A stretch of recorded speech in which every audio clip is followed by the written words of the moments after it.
There we go. Now you can just go back to what you were doing. Here we go. Did you restart it already? Yep. Sweet. Yeah, we want to have... How is it that we're at a videographer's house and I don't have any gaff tape? Ah! Worst videographer ever. Shut up, man! Because you're a videographer, not a props guy? Reddit really hates me right now. They just put me on the videography Reddit as the worst videographer ever. It's because Reddit is made of assholes. Hey, they're going to be listening and we're going to hear all about that tomorrow. Okay, yep, am I allowed to find it really funny that your treadmill right here has a cookbook for the bread maker tucked into it? That's kind of awesome. That is kind of awesome. It's all part of my cunning plan. All right, let's try. The only problem is when I look at you guys, I completely disappear behind this microphone. Yeah, no, that's fine. Because I lean back to look at you, and it's just microphone. Yeah, it's 100% microphone all the time. Yeah. All right. Oh, don't do that with your audio. Oh. Your microphone or headphones must be a hell of a lot louder than mine because I can hardly hear that. I can hear it. All right. Ladies and gentlemen, we are 3 minutes from broadcast. 3 minutes out. Ba-da-da. I will have to shut up. All right, so the one... No, No, that's please don't. actually the point. Unlike... You are meant to be our, little person in the corner that makes little comments. Oh, I'm the peanut gallery? Yeah, Yes, you are... literally the peanut Oh, gallery. Literally. don't tell me that. Now, the symbol for somebody on the stream has a question is just wave Is at me. to wiggle? Yeah, Yeah. just Okay. Wiggle a limb. so I can see, yeah. Do you dare? And I'll try to keep my voice down so that I'm not peaking all the time. Well, I was pretty crunchy there for a second as well. Yeah, it's just, I think, keeping our heads up and not shouting too loud, because I think the audio is fine. The worst part is going to be, of course, the standard problem we always have on the video part of this podcast, where every time we go and look at Trevvy, what we need to do? We need to actually put the iMac behind the camera and put another screen here mirroring it. So we can look at the guest beside the camera. Just put a mirror up. Or, yeah, a mirror. But then I'd have to look at myself, and I don't want to do that. No, that's true. Well, see, I don't mind, but I'm partial. If I wanted to look at myself, I like looking at myself. I'm beautiful. I make no comment. You are beautiful in every single way. I like how Trevvy is now completely ignoring us. Yeah, he's like, like, I'm just going to go. I'm zoned out right now. I'm just going to play World of Warcraft here, guys. You can't see what's on my screen. We're rating at 8:30, so we'll be a little checked out after that. Yeah, we can wrap this up real quick. That'd be great. That'd be great. I have a raid.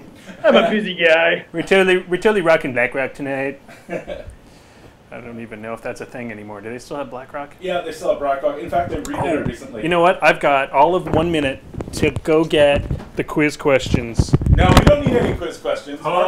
It was close. Marc-Andre already has enough points. I almost forgot the quiz question. So in case you haven't actually bothered to watch this podcast before, No. At the end of it, there's always a quiz. Okay. And everybody gets to participate.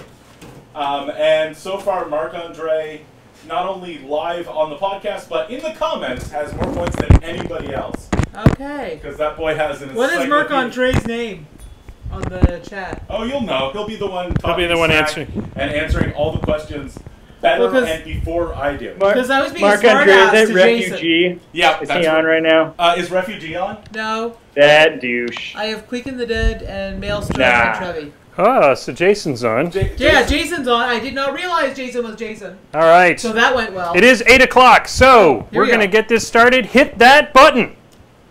Intro. I'm kidding.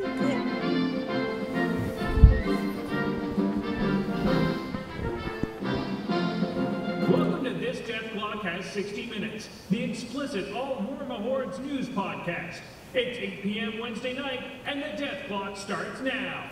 Good evening, everybody. Welcome to This Death Clock Has 60 Minutes, the up-to-date news broadcast for all your information Warma Hordes. I'm your host, or your co-host.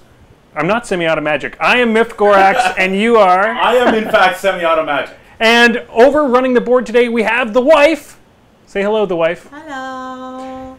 The wife will be replacing Maelstrom this evening. For those who love sitting and chatting with Maelstrom, I apologize. I believe Maelstrom is in the chat, though. Even though he had a baby hours ago, well, his wife did, hours ago. Instead of spending time with his lovely wife and his new child, he's on the stream. Yeah, that's an important thing to do. Is go and be on the stream. Yeah. Really, And that's it's more. dedication right there. That's way more important than babies. Yes. That's not true at all. I'd like to introduce our guest host this evening. Our guest host is none other than Trevvy the Great. Most of you won't actually recognize him because it's pretty rare that we actually see your face, Trevvy. Normally we just see your hands moving things around the board. Yeah. So if you don't know who Trevvy the Great is, he is, let's see if I can figure out all the things that he does. So, Way of the Swan, Bell of Lost Souls, you do your own battle reports, you do some writing for Muse on Minis as well, am I right on that one? Yep. Okay, yeah, and basically I'm going to say that you are probably the most busy guy in all of War Machine right now. We're trying to catch up to you on a daily basis. Did I cover everything? I don't know about most busy. I'm sure there's somebody out there who's doing more. So, give yourself an overview. Did I miss anything? Who are you, and why are you here? Well, let me tell you, Wednesday night, it's hard to find anything else to do, so you know how it goes. Completely understandable. It's true. That's why we broadcast Wednesday night. Tricky, huh? So yeah, I think you covered most of it. My name is Trevor Attridge. I'm from the northeast area of the U.S. I'm from Massachusetts. I play a lot of War Machine and Hordes. I've been playing miniature war games for about 12 years, I think. Yeah, it's been good. I'm a part-time commission painter. I also have a live stream show of my own. Me and a couple other New England locals. We live stream games every Monday. You can check us out at twitch.tv/warmastream. Shameless plug.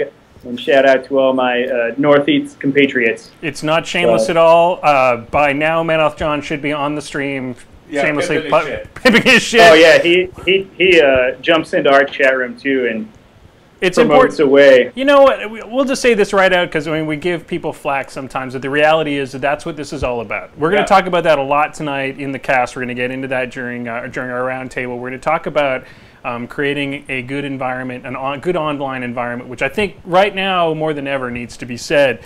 But let's get right on to tonight's news. There was so Thursday last week, absolutely nothing happened in the world of War Machine. Yeah, nothing important. Out of my skull at work. I was so bored. I had to get some people together and get them online just to have something to do. Yeah, I know, right? I mean, I went on to Chain Attack. I watched some of their stuff. Nothing was happening. Yeah. If you didn't tune into our special report last week, and you're watching us now, then that's really weird. But if you didn't tune into our special report last week, Thursday the errata hit, and all fucking shit broke loose. I don't swear that often on the podcast, but let's just say all fucking shit broke loose. There were everybody in the world podcasted. Yeah. I think people who have never podcasted before suddenly decided to podcast. And the errata has been covered. Yes. We covered it like the day it hit, an hour after it hit, which was pretty awesome for us to have that opportunity to have all you guys watch. We're super excited. We've got a ton of new fans because of that. Thanks to Manoth John and Mark Andre for showing up when they did. Mark Andre, thank you for ordering your lunch halfway through that cast. It sounded delicious. I think he ordered some Greek. Yeah. I was like, can you order me some too? That sounds super awesome. Anyway, we're not going to go into detail about what happened with the errata, but we will say that the errata happened. If you haven't checked it out, your game has changed. Yes. We should mention the high points though, just for absolutely. So semi-automagic. Give me the top three. I would say the top three things are firstly the ability to shake effects that weren't previously able to be shaken. Yeah. Specifically blind and I want to say Wraithbane, but that's not the right word. It's the one where you can't move. It's Denny 2's feet, and it used to be on Shadowbind. Shadowbind, that's the name of it. It's on Denny 2. It was on the Pistol Wraith because Pistol Wraith now does stationary, and it's on, I believe, Baal. I'm not sure. Wait, the Pistol Wraith had Death Chill. Oh, Death Chill. Sorry. Yeah. It was Lilith 3 and the Warwitch Siren and Denegra 2. all have shadow bind. And they made Death Chill, but they made a bunch of stuff shakeable. It's the day of the shake-up. I mean, they basically made a whole bunch of abilities shakeable. Yeah. That was the first big one, and the second big one. So that inadvertently actually affected Denny 2's theme force. Well, her feet basically. And the other big thing was that Haley 2, they errated her feat to remove the second sentence, which was the sentence about your opponent being able to choose the activation of the models on your side of the table. The day the second sentence died. Yeah. Yep. So that's the highlights. Trevvy, let's go to you. Tell me the reality. Did that actually shake things up? How did it shake things up? I mean, any change as big as this to two of the most popular casters in the game is absolutely going to shake things up. I don't think it's going to be as big as people are expecting it to be. Some people are talking about these casters, never seeing competitive play again, and really just assuming that the sky is falling. But it's not quite that intense. It just means that a couple of matchups are going to have to change. I think Denny 2 is going to fall off a little bit, but you're definitely going to see a lot of the other strong Tricks casters that are going to make competitive pairings. So I think all we're doing really is knocking Denny 2 down a peg so that we can see more Denny 1, which is exactly what everybody wants all the time. Nobody hates her. Yeah, nobody in the world dislikes Denny 2. Come on, man. So you're a hardcore Cygnar player. Let's talk about specifically the change to Cygnar and how that affects your life. So I think you guys covered it pretty well. Marc-Andre talked about it a lot on your last cast, but what it's going to do is it's going to weaken Cygnar's game into a lot of really hard shooting matchups. So especially Lilith 2 and a lot of Ret lists like Raven or Ossian are going to have a really, really strong game against Cygnar now.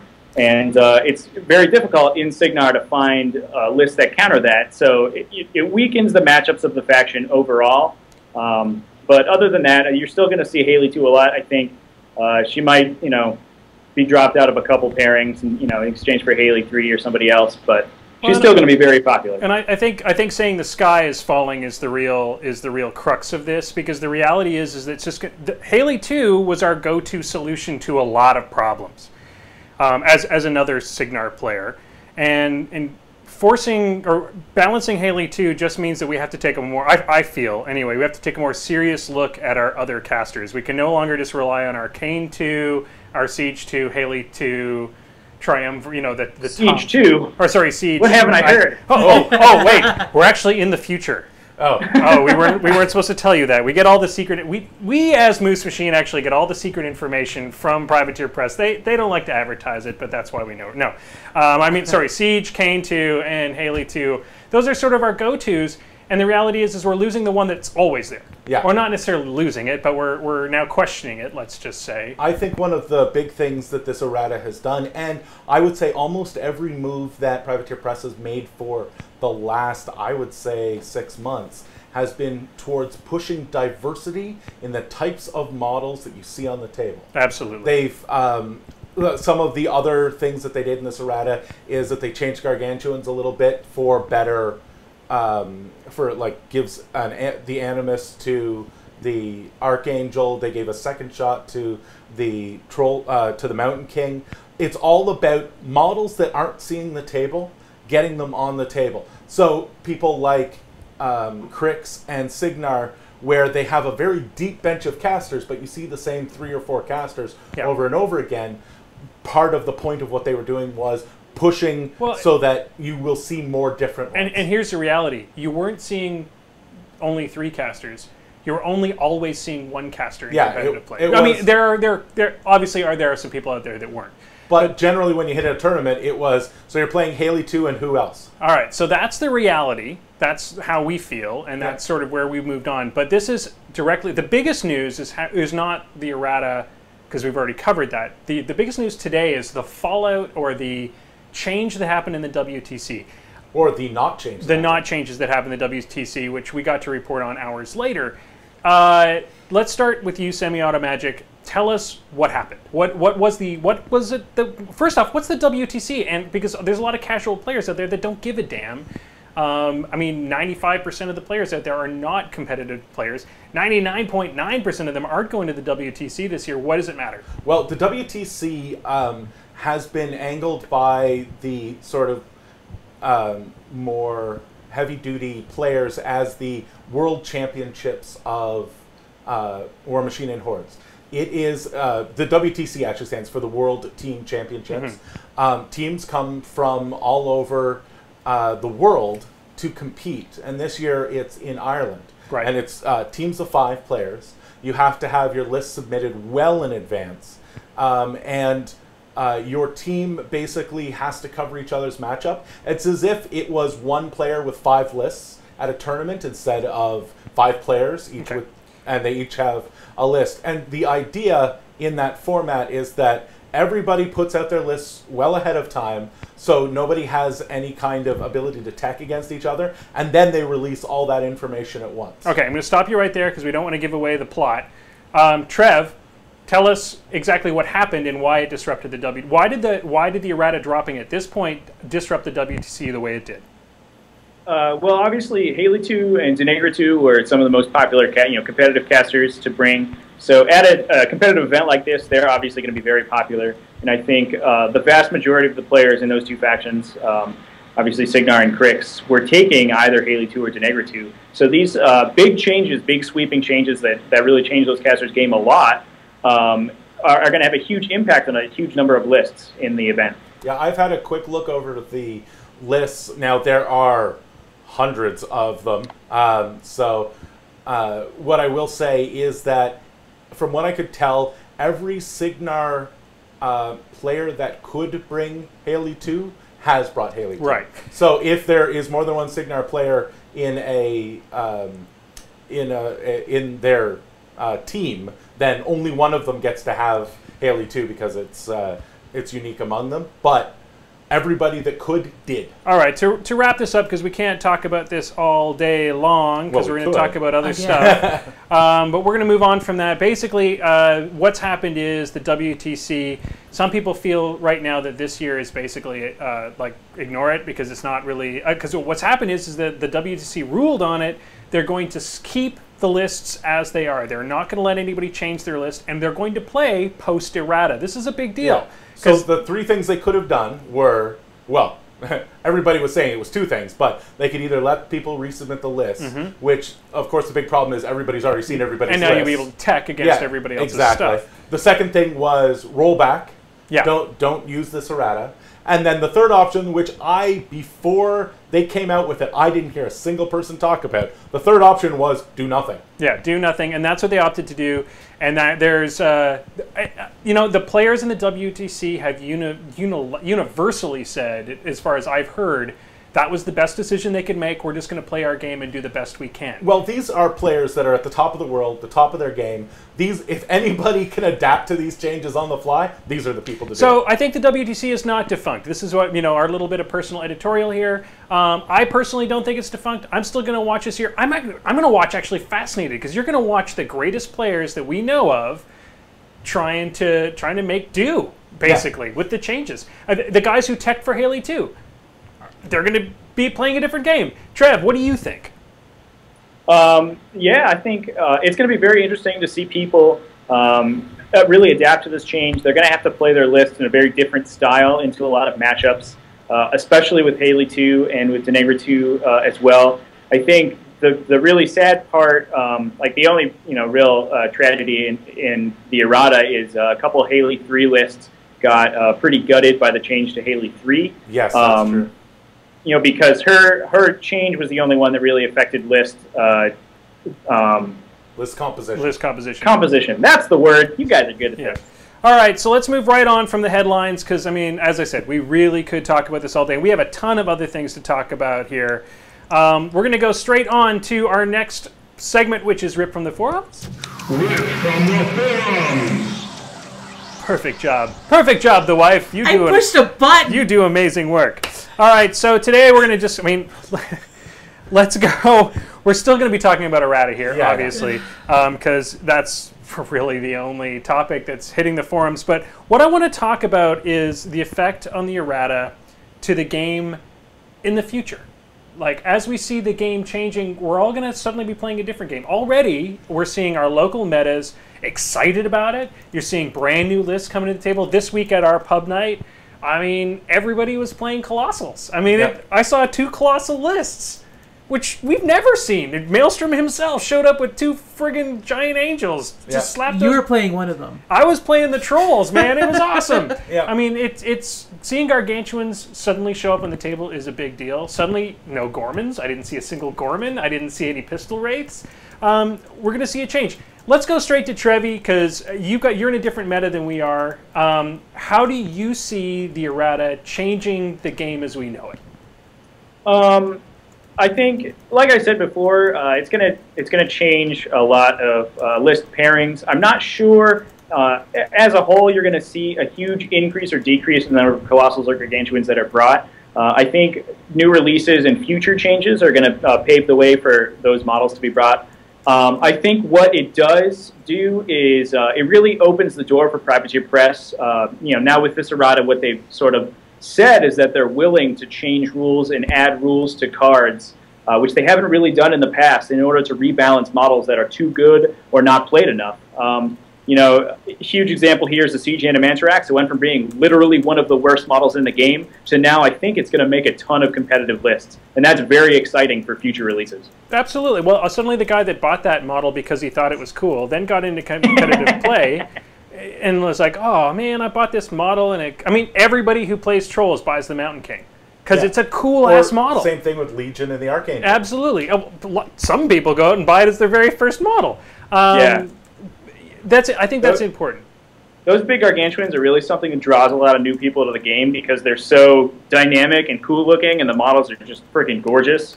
And it was really sad in the past to have them just not be that powerful on the table. And I think adding new rules to them, making them a little bit better, is definitely going to help a lot of people stay in the game. Full on legit. So going to you, Semi, what do you think? For playing from a Legion and a COC point of view, playing from a frankly from a PG's point of view, and wanting to see some of these rule changes for a while, how do you see the future? Well, one of the things that really makes me excited is the design space that has opened up.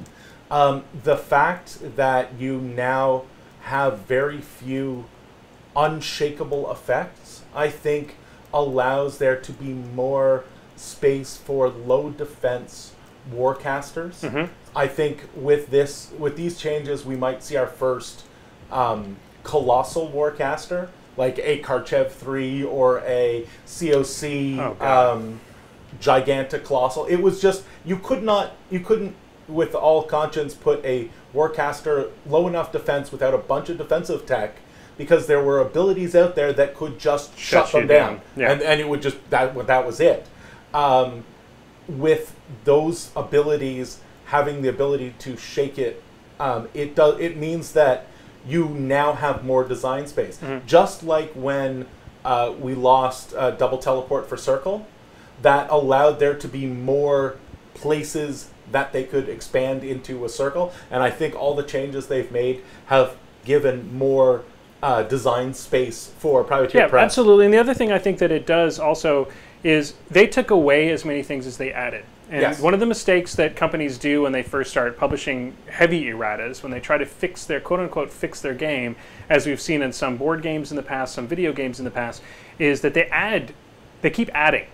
Yeah. And you're already doing that when you're adding models to the game. When you're adding adding Colossals, Gargantuans to the game, it's more things, more rules, and then the rules start to get top-heavy, and then the rules topple over. Because basically, you're now just playing a game of who knows the rules best. Taking away rules and fixing problem rules, fixing bad grammar for that matter, is a big deal. And the fact that Privateer Press is able to do that is a pretty big deal. But I think we're going to leave that off. We're going to leave that. We've talked about errata plenty. If you want to learn about errata, you can go to one of 8,000 other podcasts. Trevvy, you just did a post on errata today, did you not? Or yesterday? Or was that... I'm going to throw that out there. I did a post about Signar in the errata and how much it affects Signar last week when it came out. I think Friday it got published. I mean, there's literally 100 podcasts / blogs out there that you can learn every iota and how it changed the game. we're going to move one step ahead. We're going to go and move right back into our normal show. So it's time to get a little focus. All right, Semi-Automagic, it's time for you to shine, sir. Today I'm putting you on the spot, and Trevvy, of course, you as well, because you're going to come up in this conversation. Although it doesn't come up as often for Signar, we're going to talk about trampling today. Well, trampling is lots of fun. What is the first thing you want to do once you have gigantic war beasts and warjacks on the table? You want to use them to run down other models. Absolutely. Now, unfortunately, we do have a small problem. You can only run down small-based models. But that still means that there's a lot of fun to be had. Which means it's completely ineffective against trolls. Yes and no. So when you are making a trample attack, there's a couple of things you got to satisfy first. First, you have to have a warlock or a warbeast. It's got to have either focus or room to be forced. And it has to be a large or huge-based model. Right. Medium-based, light warjacks and warbeasts need not apply. Gotcha. The next thing you need to do is have some small-based models that are between you and the place you want to be, and you need to have a landing pad on the other side. So what you're going to do is turn to face the direction, declare you're going to make a trample attack, turn to face the direction you want to go, and head for that landing pad. Now, you're going to pass over a bunch of small-based models, most likely. If you hit an obstruction, if you hit something of your own base size or larger, you're going to stop and be reset by the rules of least disturbance back to basically where you entered into that whole mess. But with the assumption that you make it over all those small base models, you get to make a strength attack roll against, or a strength damage roll against everything. Against everything you trampled over. Yep. And you won't take any free strikes from anything you've trampled over. Here's what we'll get into the nitty-gritty later, because there are problems with free strikes. You have to be careful on that. And of course, the biggest thing that you mentioned is the landing pad. Yes. Tell me, what do you mean by a landing pad? Well, you always have to, whenever you're doing a movement through other models, whether this be flight or whether it be a trample, you're going to need somewhere to put that model on the other side. It can't balance on top of another model. It can't push somebody out of the way. It has to end up somewhere. Gotcha. A really good way to do this when you're playing is to have what we call a proxy base. Now, if you're using a Colossal, you'll actually have a Colossal Rec marker made out of cardboard that came with it. Didn't come with Gargantuans. No, unfortunately. Well, they don't leave rec markers. Dead things are squishy, Yeah, and you can walk right through them. But just a regular base of the same size of your model. And a good way to do this is place that base where you want your model to end up. Measure the distance from the front of your model to the front of that base. If it's within your trample range, then you can make a successful trample to that location. All right, now the second thing you mentioned was impact attacks. Let's get Trevvy in on the conversation here. Let's be clear here. These are not impact attacks. Okay, impact attacks are a special thing. All right, so we've already dealt with them. Non-impact attacks. So we're not talking about we're talking attacks. about the trample attacks. Let's bring Trevvy in on this. Tell me a bit about the difference between you understand these rules, I'm guessing, Trev. You may have dealt with a trample or two in your time. Tell me how you tell whether you're going to take a free strike and you're not, and who gets to take that damage. So when somebody's doing a trample, it works a lot like a charge. So when you're trying to be very clean about a charge, you use your proxy base, like you said, and you place down the proxy base where you want to go. And then the easiest way to resolve who you're going to catch in that trample lane and who's going to be able to take free strikes against you is to lose a straight edge or a laser to draw a line between the edge of the trampling model's base and the edge of that proxy base. Any models that line is going to cross over so that they end up being inside your trample lane aren't going to be able to take free strikes, and you're going to be able to make that trample attack against them. Otherwise, if they're outside but you still pass through their melee range, they're going to be able to beat on you as you go by. And that's pretty important, because if you suddenly, if you thought you had all of them trampled, but then it ends up that all of them get a free strike, that could do some serious friggin' damage. All right, so moving back to you, Semi-Automagic. You said a trample could fail. What do you mean? Something gets in. What happens? How do you fail? Well, the things that would happen is you put down your proxy base on the other side, and you think you had space to get past that that warjack that was just off to the left a little bit. If your base would encounter anything that would stop it, so its base size and larger, or well, in the case of a non-flight model, a medium-sized base, or a large or a huge base, or an obstruction, like a building or something, your trample is going to stop. Well, also, I think you could also fail if you mismeasure your landing pad, right? Oh, of course, yes. So if you before this even starts, if you have not measured far, if you measure out to the place where your proxy base is, and you can't get there, and you if have it's, a failed trample. So you get an extra 3 inches. We've already talked about that. So it's your movement plus the 3 inches plus whatever any movement jank you got going down. But if you don't hit that base, then you fail, and you just basically get reset to where you could have got to last. Am I right on that?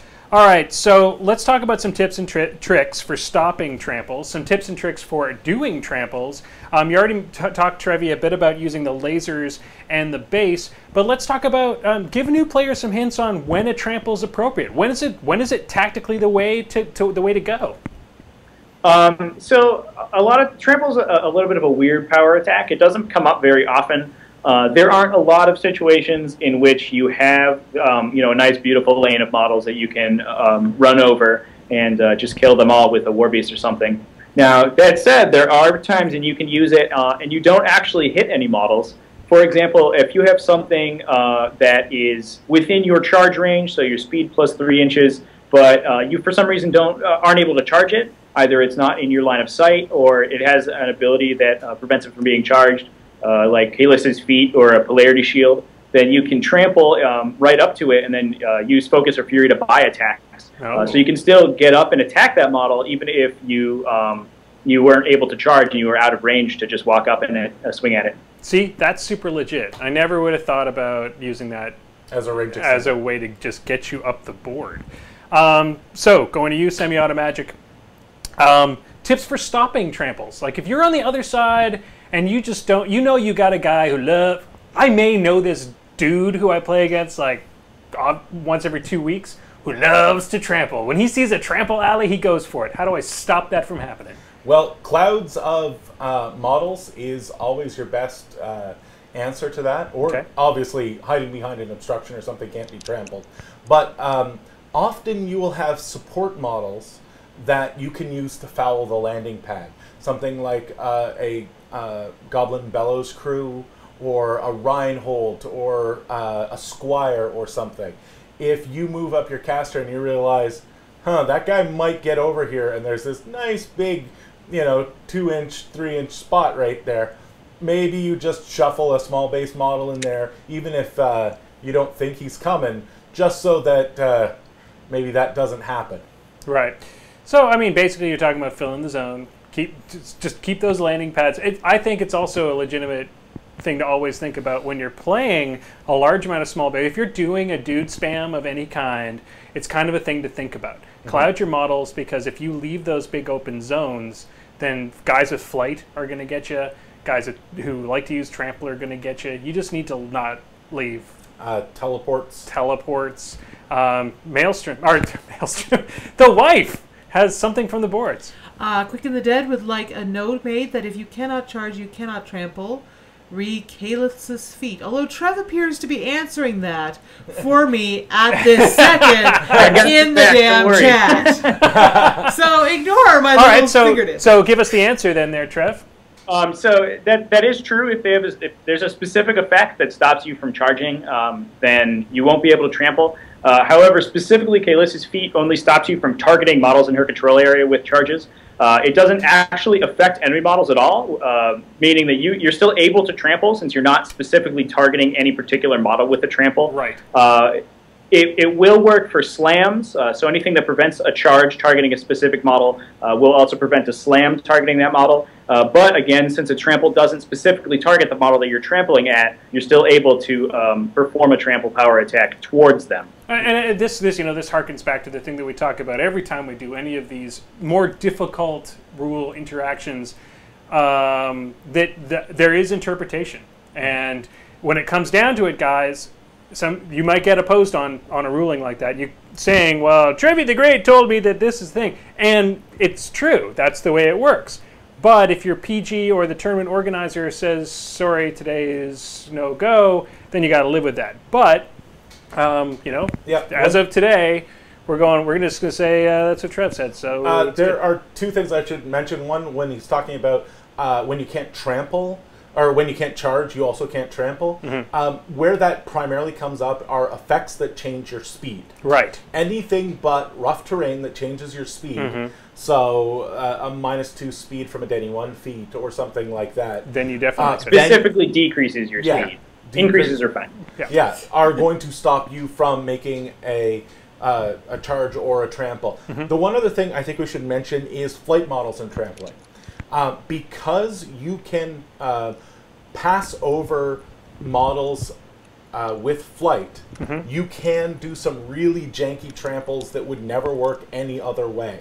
Remember, though, when you do those, because these are not small-based models that you're trampling over, they can smack you back. Right. You are going to get free So what you're strikes. saying is by janky things is you could run over a bunch of medium bases who also have some small bases intermingled with them, get your landing pad on the other side, get your trample, but you will take all of the attacks opportunity from, or sorry, the attacks opportunity from all the medium base models that you left behind. Yeah, you'll get a free strike from everybody from here to there. But if you need to, I don't know, trample over a small base caster behind a pair of jacks, and then land behind her, you may want to you may want to take those 2 free strikes to be able to maybe put a bigger hurt on. And not for nothing, just remember, guys, when you do that, those free strikes are not like plus a joke. 2 to hit. They're plus 2 to hit, and they're boosted automatically. Those aren't like a joke. Yeah. So don't just go run over there and be like, this is the day I got it. This is the day I kicked your ass using a trample. And they're like, oh, shit, I just lost my Colossal.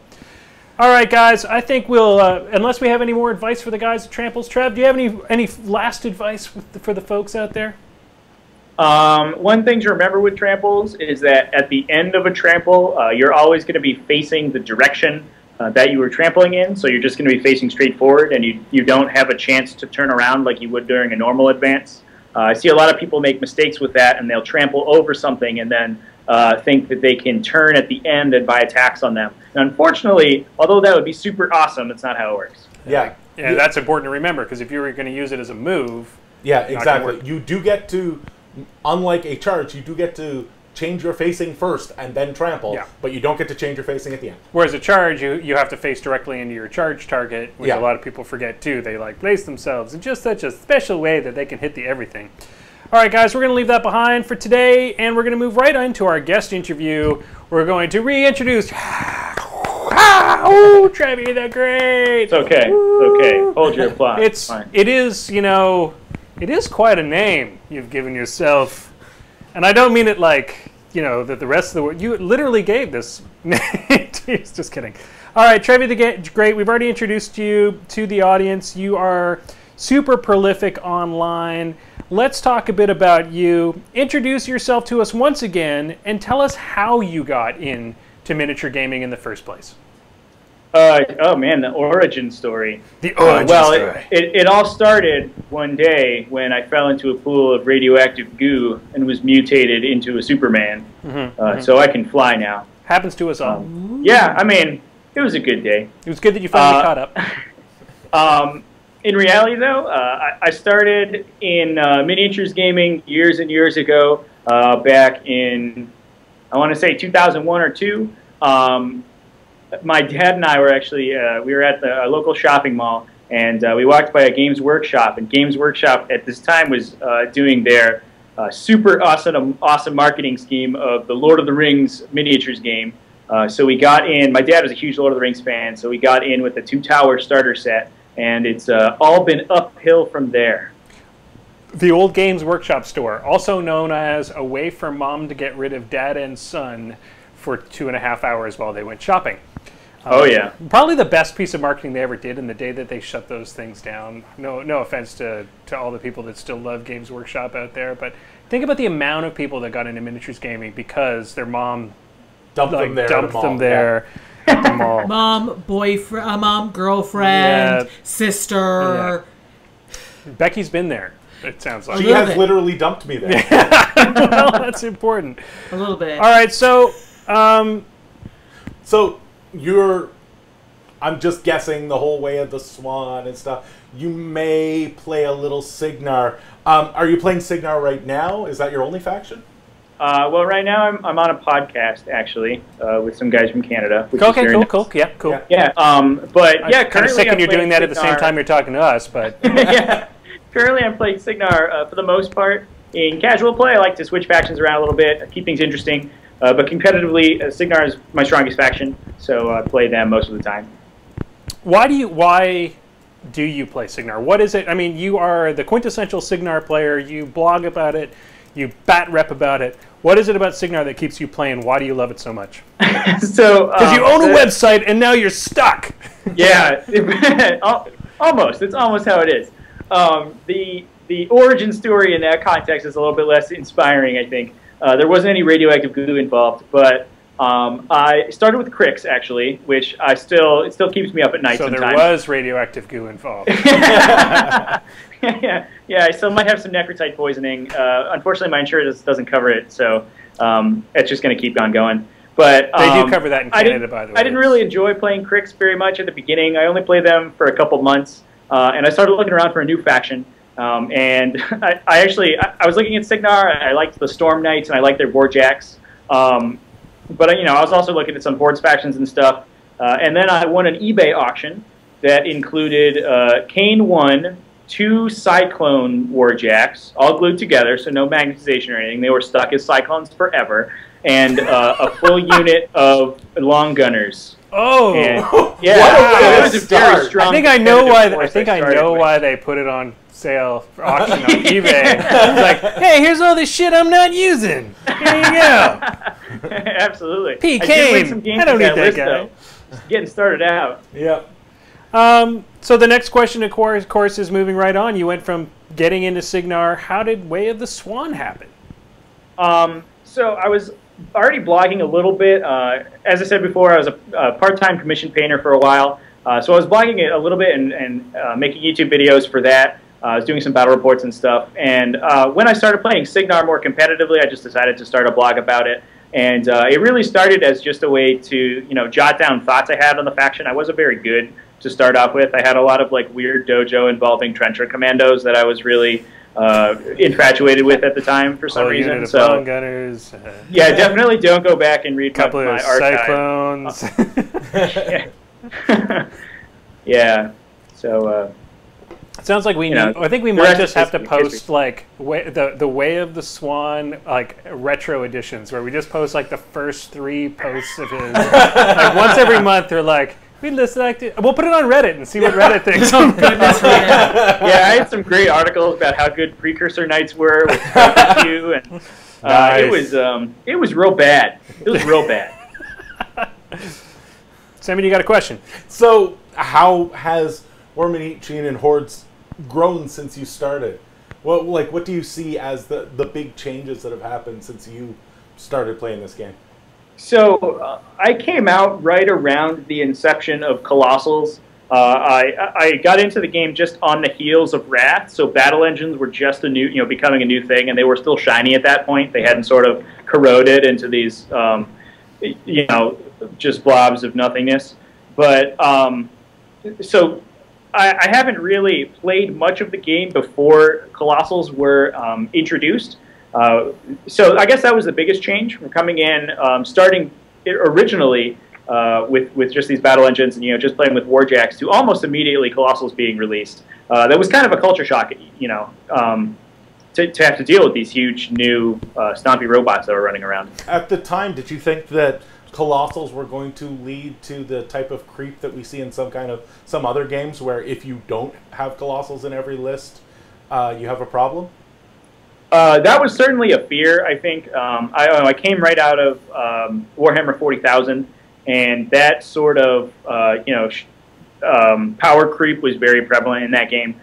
So I was sort of worried when they were originally announced that it would sort of lead to that thing, but Privateer Press has done a really good job of balancing them and not making them so powerful that they become very prevalent. Oh, totally. They've balanced the giant cost associated to coolness of the model to how well balanced they are in the game. Ridiculously well. So let's talk a bit about, we've already talked about where you see the game is going, but let's talk about your top piece of advice for Signar players? Right now, I mean, you're the guy we all go to. You're the guy I went to when I first started playing. My first faction was Signar. I was going to go Khador, but then Semi here said something that stuck to me to this day, which is, but you like the big stompy robots, Will. You like the big stompy robots if that's what you want, and you kind of like shooting shit. So maybe you might want to try Signar instead. And I went to you first to get my first pieces of advice with Way of the Swan. You're probably the one that's most in touch with, I mean, I'm going to spew that out there. You're one of the few people that's really in touch with Signar players today.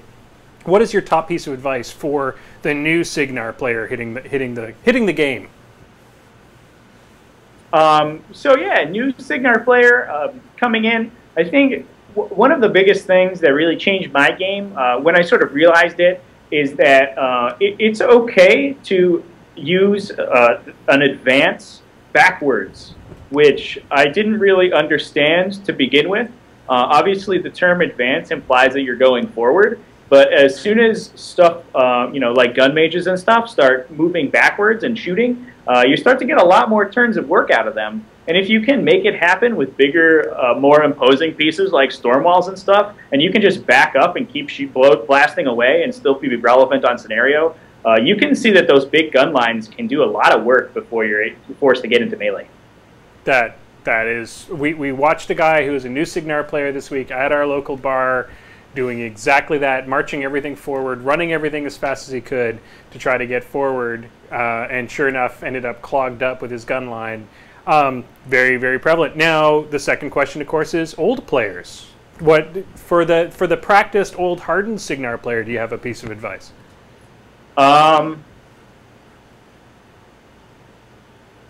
Stop crying and get over Haley 2. Haley 2 is still good. Stop whining. Let's see. Off the top of my head, I don't know if I have something prepared. I guess this is a good thing I like to do before I go into, especially tournament games. Is I like to take my cards out and I do a once over of all my cards, and that sort of keeps all of their rules at the forefront of my mind. So if they have any weird, crazy abilities that's going on, on your models, any random spells that some of your solos have or something, then it can really pull you out of a game when you're not feeling too great. Like one of the best examples is that Haley 2 has replication, which almost never gets used, but when it does, it can be absolutely game changing. Denegra comes up and she throws a crippling grasp on your storm wall, and it feels really bad until Thorn runs up and you crippling grasp Denegra. And then the game changes very, very quickly. Yeah. Well, I feel that all the time with Exelon Texas. I forget about two of his abilities on a regular basis. Going back and looking at your cards is super legit. Semi, you got a question?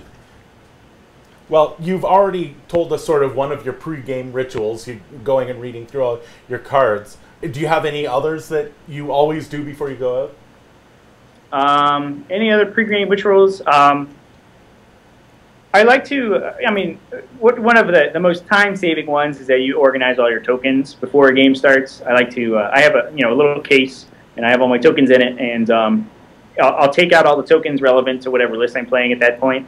I don't like to keep all my tokens for all my casters in one place, which I see some people do, and that just saves time when you're trying to plan games. You can get more games in, and hopefully just keep all your tokens together so you're a little more effective when you're playing. Pre-tournament rituals, I like to look nice. It's kind of a weird thing to say when you're playing with toy soldiers, but I find it makes me feel a little more confident. If I've showered and put deodorant on before a tournament, especially a big one. I think the wife appreciate that, and as somebody who also refuses to show up in anything less than a really nice t-shirt and well-fitting jeans, I fully agree with you. Go looking nice. Yeah. Gentlemen of War Machine, you have been told by Trevvy the Great, it's time for us all to up our game. Please. Because this man is going to steal all your nerd women. And we are precious jewels. Yeah, they are precious jewels. To keep them, you must shower. Not necessarily shave, otherwise none of us would have beards and we lose our rep. Shower deodorant. We're gonna come in swinging. We're gonna beat each other with toy soldiers. We're gonna do it in style. That's right. That's right. Next year we show up in suits. Ooh. Okay, I'm behind that. Except I would Sounds sweat good. bullets. Imagine SOO with all of us wearing suits would just be drenched in sweat. Last question, But it would be semi-automatic. So the last thing that we always ask is, what is the one weird thing, the one thing that you have in your bag or on your tray that you don't think anybody else ever brings to a tournament? So something that I absolutely hate, and if you're a scrub and do this, then I despise you and also feel sorry for you. But if somebody doesn't have a tape measure when they're playing War Machine, I don't want them to touch mine. I don't want to get their cooties. So I always have an extra tape measure in my bag, just in case you lost your tape measure and you don't want to go, spend $3 to buy a new one for some reason. Or I guess maybe you're new and you don't have one, but again, you can spend $3 and you can get one, and then you don't have to touch mine.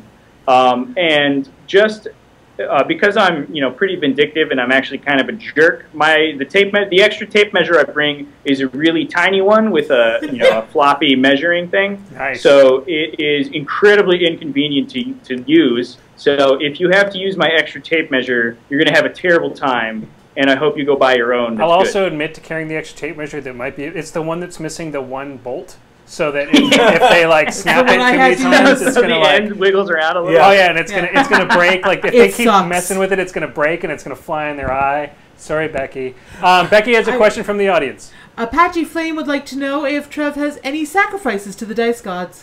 Oh, I mean, that goes without saying. At least one virgin for every tournament. Excellent, excellent. And that's why he dresses so well, ladies. That's how he gets the virgins to go with him. For the sacrifices. We're gonna leave that behind, and we're gonna go right into dark real quick. Sorry, Oh God! I tend to do that. He's going back. He's like, those Canadian guys, man. I don't know. Like they act all polite, and then it just gets really dark. I'm gonna go to Southern Ontario Open next year, but I don't know if I'll survive. But apparently, I have to show up in a suit now. There's a bunch of virgins there for me. It was weird. All right. Part of the War Machine Mafia. So we're going to move into our roundtable discussion for this evening, guys. Tonight's roundtable discussion, there's a ton of things we could talk about, but I think a prevalent topic in our area right now, the three of us, four of us in this room, one of us not in this room, is as podcasters, as videocasters, as bloggers. There has recently, I think anyway, it's recent. I mean, I haven't been around since the beginning of the dark times. I think there's recently been some sort of negativity welling up on the forums towards some of the people that are doing podcasting in some of the places that we regularly frequent that we use to try to advertise what we're doing, which, I mean, we're doing it for free, so it's not like we're like advertising it to make money. But there's a negativity that's welling up. And that negativity is something that you just have to deal with. You have to let it roll off your back. That is what happens as the game gets more popular. But let's talk a bit about the internet and us. Giving advice, we're going to give some advice to new podcasters, people that are interested in starting blogs. Let's get into talking about some of the good resources out there for Warmahordes, for learning more about the game that we like, love, hate, whatever you want to call it at this point. But let's start with, let's really touch upon what sites, forums, places, what's a good place to start for a new player looking to be part of a positive environment? Where's a good place to start? Let's start with you, Semi-Automagic. If you, as a PG, who do you recommend, or what site do you direct new players to? Well, the wonderful and the horrible thing is that probably, if you can find it, your local Facebook group is going to be the most civil and probably the best place for community for War Machine and Hordes. The reasons for that have mostly to do with accountability. These are people that you are probably going to see at some point. These are people who have a name to maintain in the community, and they aren't protected by the anonymity that actually pervades most places on the internet. Right, and anonymity is, of course, what creates a lot of the negativity. Trevvy, where do you send new players? Like people who are looking for information, they want to be part of a community. Where do you send them first? Well, obviously, wayoftheswan.com, of course. Of course. Absolutely. No, in reality, I think forums tend to be sort of echo chambers for a lot of negativity. So a lot of the forums tend to be the places where the people who are very negative about things happening in the game tend to have the loudest voice. So honestly, if you're looking for positivity, I would sort of shy away from forums. But if you're looking to get started in the game and have a really good group of people that you can get a lot of good feedback out of, I think the faction Facebook pages, if you are on Facebook, are absolutely wonderful. Again, that anonymity is a little bit lessened by the fact that everyone's real name, and face is up there on the page. And also, they tend to be filled with just a lot of positive influences. Well, and I think that that's also doubled up. But yeah, it's funny. It's like Facebook, the place where Warmahordes players and your grandma are still going. It's yeah, I echo that is what I'm trying to say. That is a great place for War Machine players. It's the last place. The painting thread, I go on there daily. I don't post on it very often, but it's a refreshing place. If I post the same stuff that I post, I'm not going to talk about any certain particular place. I'm not going to, try to mention. But if I post one thing one place, I'll get nothing but negative feedback about my bases. Or if I post it on the painting Facebook page, it's generally positive feedback and good suggestions. You have to still suck up the suggestions. If you ask people for suggestions, they're going to friggin' give it to you. Yeah. Don't be like, oh, but I did that, but you just can't see it because of the photo. Yeah. No, that's not when if somebody's offering you suggestions, it's legit generally. The wife. Feelings as a female War Machine player, you're probably the most sensitive to. We don't want to bring up the female card too often this evening. But just because you have one here? But just because we have one here, as a female War Machine player, to other female War Machine players, do you have any advice for where to go for information? That's not a dark cesspool of male egos. I have a horrible confession. I don't go on the internet much on the forums. There you go. Go to your local. I go to my local, I go to the local guys. I say guys because I think there's one other girl in the club, and I've been playing longer. If I have a question, I go to my local Facebook page, just like, what are you being called here? Semi-Automagic says. The husband. Yeah, the husband. The wife, the husband. That's what they got me. I'm sorry. So yeah, Facebook is pretty much prevalent in everybody's mind. All right, so let's talk a bit about being a positive part. We're only going to give this a couple more minutes, guys, so we're going to kind of go through this quickly. We'll send this out to you, Semi-Automagic. What is your best advice for being a positive part of the internet world, the internet meta? Give me some advice about how do we improve this? How do we fix it? Well, the most important thing is to just do it, is to not complain about people being crappy to you on the forums or on the on Reddit or on your local page. Do something about it. Post good things, because if this sounds so cheesy to say, but the old adage is absolutely correct. The only thing needed for evil to win is for good men to do nothing. And it is absolutely the truth. If you are not posting positive things on those pages, even if you do have some negative things to say about some things, that it doesn't mean you shouldn't express your opinion at all. No. But if you are posting something that is negative, you should be posting at least two things that are positive. Well, as I like to quote my grandma Tex every once in a while, as my grandma Tex used to say, "You ain't got nothing fucking nice to say. Don't say nothing fucking at all."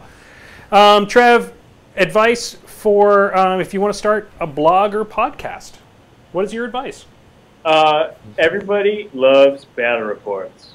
I figured this out pretty quickly when I started Way to the Swan, and I would post a lot about lists I was working on and various ideas. And unfortunately, as golden as some of your ideas may be, not many people actually read those articles. What people do like to see is you using those cool ideas in the form of a battle report, preferably with pictures. So those tend to get a lot more publicity than if you're just writing pages and pages about the theory of a certain list or a certain caster or something like that. Perfect. And I think if you're going to do video battle reports, remember that it's actually not that hard. I've seen you do this quite often, Trev, is fast forward and just sort of give a play-by-play over a sort of a condensed version of the video. Is that the best way to do it, you think? Yeah, I like it a lot. Most of the reason I do that is because my camera doesn't have very good audio on it. So publishing the raw footage doesn't really help. So I think it does help a lot of people if you're able to give a play-by-play about what's going on in the game and why the players made the actions that they did. And I think those are the most useful battle reports, although a lot of people do like watching uncut raw footage because it really allows you to see how the game is played and the specific motions that people go through when they're playing their turn. And if you do want to see stuff like that, you can go onto our YouTube page and watch several dozen of them that we've done over the years. Shameless plug! One thing I will ask everybody who's doing their first battle report, you're going to want to put the camera directly above the board. Don't do it. Put it on an angle. Put it on an angle. What I always tell people is, imagine you're standing next to the table, looking down at the table when you're watching a game. That's where you want to put your camera. If you put your camera directly above it, nobody knows what any of those models are. All right, guys, we are quickly running down the death clock here. We are going to run out of time. So it's time for... Oh, I did it now. Yeah, lightning round. Lightning round. There we go. It's time for the lightning round, the dreaded lightning round. The part... Is Refugee in the chat? No. Yay! No more points for Refugee. Marc-Andre, you let me down, buddy. So Trev can win tonight. Marc-Andre is not going to get any points tonight. So although I've heard I get to play, so this could be it is. bad. You do get to play. You do get to play. So, ladies and gentlemen, the lightning round is the dreaded lightning round, I should say, is 10 difficult questions about War Machine. It can be anything from statistics to... Now tell me, are these minty hard? There is one minty hard question in the list tonight. In this fine list tonight, we have one minty hard question. Trev doesn't know we have a local PG in our meta, Minty, who is a lovely, lovely man, but likes to come up with the most creatively evil question possible, and it may be in here. All right, ladies and gentlemen, the first to buzz in, guys, who are new to the game, all you got to do is go. If you're live in the chat, you're going to be 15 seconds late. You can try to answer it in your own time. We'll give you your own kudos. Yes, Marc-Andre normally has it answered by the time one of us stammers it. Exactly. Even with the 15-second delay. But, all right, so for the points work pretty simply. The first 9 questions are worth 1 point. The last question's worth 5. Ladies and gentlemen, the first question is, what Signarin caster has gone to the Cricks? Sturgis. Full name, please. Oh, well, it's, Come on. Oh, come on. Come on. Trevvy, if you buzz in, you get the extra half point. What's the other? Commander Dalen Sturgis. Ooh, When I couldn't he come went up over with his to first Cricks and name. became I'm going to Sturgis give the you Corrupted. each. I'm going to give you each 0.5 on that one. Yes. Because I'm an evil jerk. Tied for the lead. All right, ladies and gentlemen, the second question is, what is Doom Shaper's pet beast's name? Trevvy the Great. Moog the Ancient. It is Moog the Ancient. 1.5 points for Trevvy the Great. Question number 3.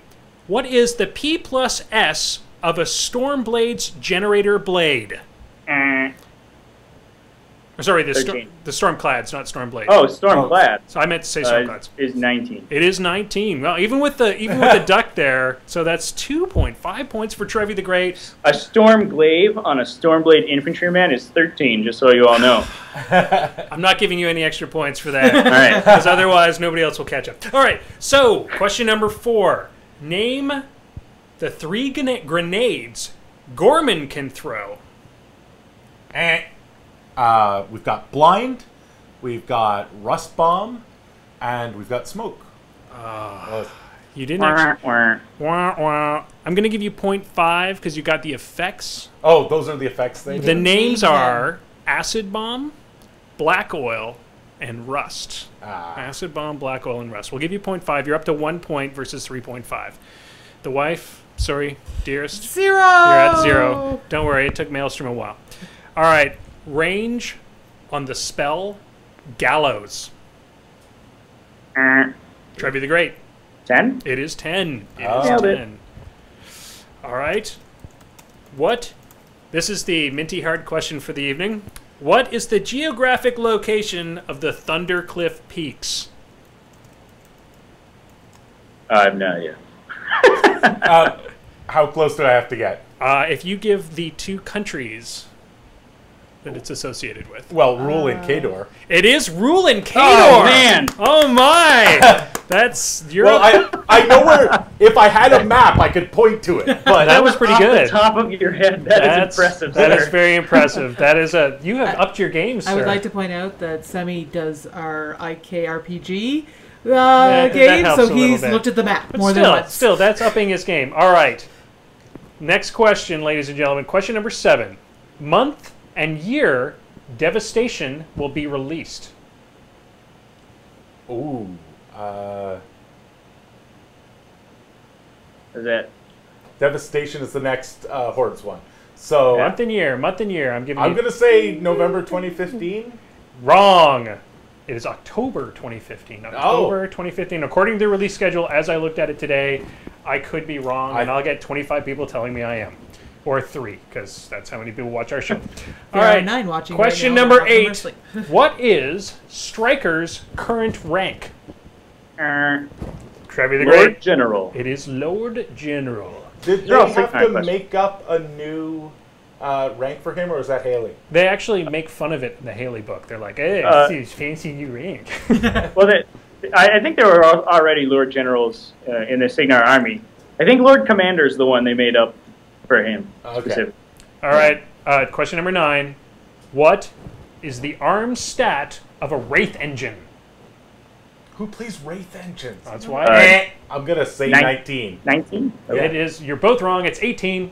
Ha! And that's why nobody plays a Wraith Engine. All right. Last But it's question. incorporeal every other turn. It's legit. All right. Everybody you got to be on your buzzers for this one, because tonight's 5-point question is not as hard as it seems if you have any lore knowledge at all. Question number 10, the 5-point question for this evening. This could give you enough points, anybody, to beat Trevvy the Great, which doesn't happen often because he is Trevvy the Great. I'm listening for the buzzer, whoever buzzed in first, with the name of the weapon taken by Chromac from Madrak.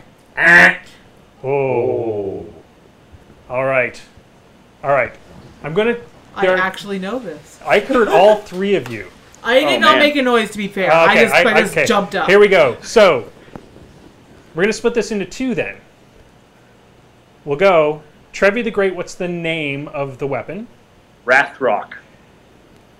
Sammy, I will let you take all the points if you can tell me the nickname that Madrak was given because of wielding Wrathrock. The World Ender? It was the World Ender. Ladies and gentlemen, Nailed it. I am the meanest person in the world. I took all the points away from Trevvy the Great and gave them to George. But he doesn't get to win very often.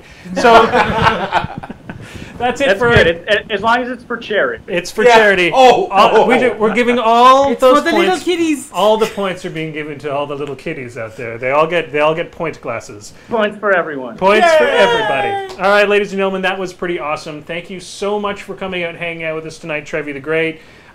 Before we go, Semi-Auto Magic, what events do we have coming up? I don't think there's anything important in the Ottawa area coming up at all. There may be a War Machine Weekend qualifier happening September 5th and 6th. It's Blood and Iron. It is right here in the Ottawa area. There are still some spots available.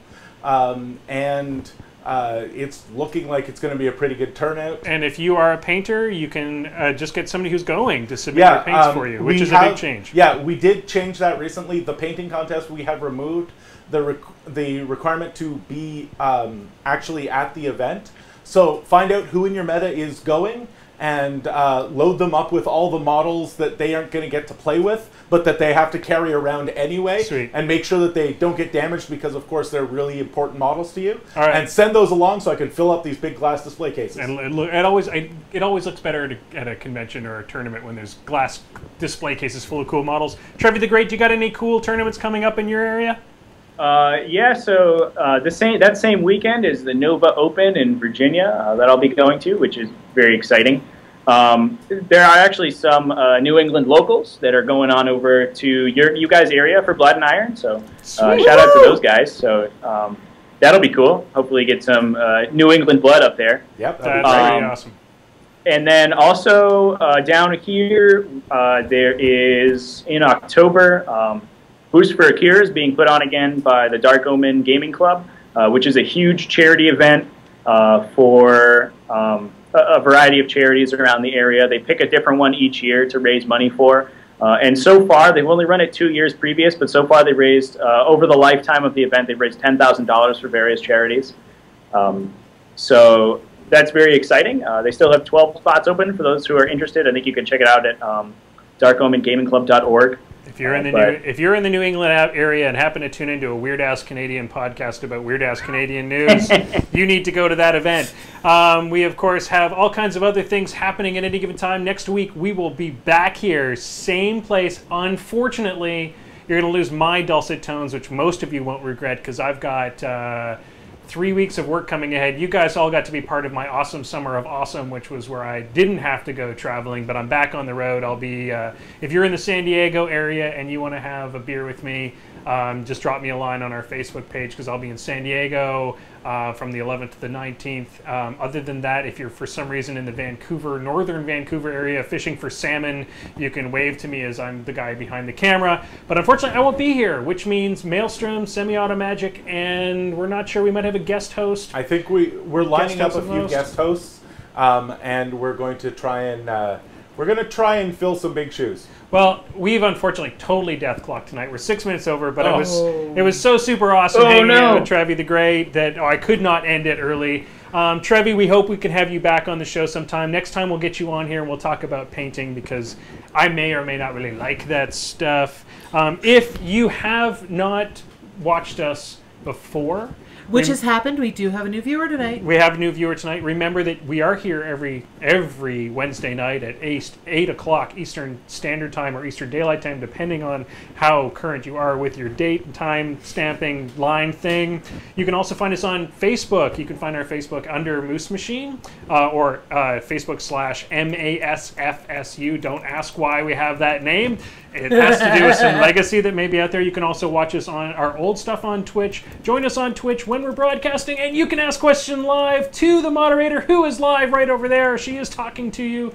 You can find us on YouTube under the George Schweitzer YouTube page. Someday we'll figure out how to change that. And, of course, you can find us on SoundCloud and iTunes. So there's like a gazillion ways to watch and listen to this show. We're trying to get it to you in every which way we can. And remember, we get it to you the day it happens.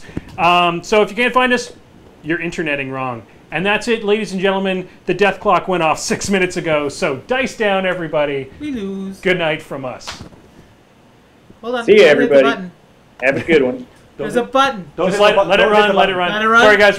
People who are in the chat, you get like the postscript now because we got to let this run for a couple seconds. Otherwise, we lose the end of the chat for some strange reason. Yeah. So now that the main show is gone, so we could just bitch about everybody now. You know. We tried not to say Reddit is crap. Don't go there. Don't worry. The girl did it right off the bat in the first 3 seconds of the podcast. I didn't know there were rules and I had to be nice to Reddit. Well, we got to be. They're mean, cruel people. They'll take us down. Look what they did to Party Foul. Those guys, they cry every night now. Party Foul did that to themselves. They will downvote us. If Party Foul posts your article, look what happened. Trevvy the Great today had one of his articles posted by Party Foul. It was downvoted. I think that's just Party Foul. Love those guys, but still. Yeah. Well. Anyway, dude, thanks so much. Yeah, thanks for coming out, man. Hey, man, it was a good time. Thanks for having me on. Hey, no problem. And, of course, if you have any feedback for us, we can shut down the chat stream now. Good night, guys. Thank you so much. Night, everybody. Okay. Find OBS and...